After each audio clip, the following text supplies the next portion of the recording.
Le Tadjikistan est une ex-république de l'URSS située en Asie centrale. C'est l'un des pays les plus pauvres du monde. C'est aussi l'un des plus hauts avec une altitude moyenne de 3200 mètres. Le Pamir est une chaîne de montagnes située dans la partie est du pays. La région est frontalière avec la Chine et l'Afghanistan. Les montagnes du Pamir sont réputées pour être les plus isolées du monde. Les sommets culminent à plus de 7000 mètres.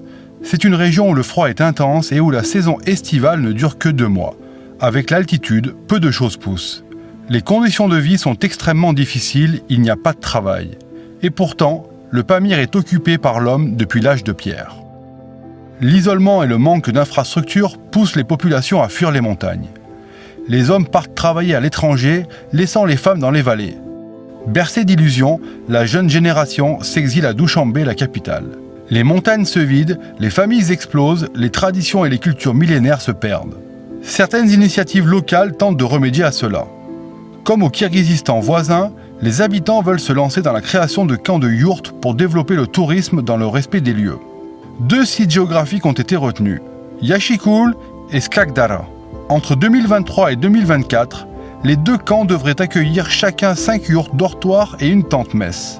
La gestion de ces sites serait confiée aux populations locales et chaque camp ferait travailler entre 8 et 10 personnes. Actuellement, les équipes locales sont en train d'être formées. Ces emplois permettront aux familles d'obtenir un revenu et de continuer à faire vivre le Pamir.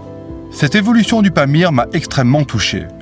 Je souhaite apporter ma pierre à cet édifice et faire connaître la région souvent mal perçue du fait de sa situation géographique frontalière avec l'Afghanistan.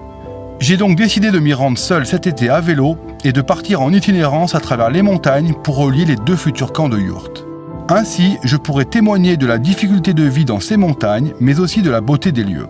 Grâce aux rencontres, j'en apprendrai plus sur la population et sur celles et ceux qui travailleront dans ces futures installations. De cette expédition, j'en ramènerai des articles pour la presse, des photos pour les réseaux sociaux et un documentaire pour le cinéma. La communication est un volet important de ce projet, car si aucun visiteur ne vient au Pamir, quel intérêt y a-t-il à développer l'accueil touristique ? En participant financièrement à ce projet, vous aiderez à la connaissance de cette région, à sa protection, mais aussi à l'économie de ces montagnes, car 50% des fonds collectés sera reversés localement pour l'aménagement des camps. Merci à toutes et à tous pour votre aide. Les petits ruisseaux font les grandes rivières.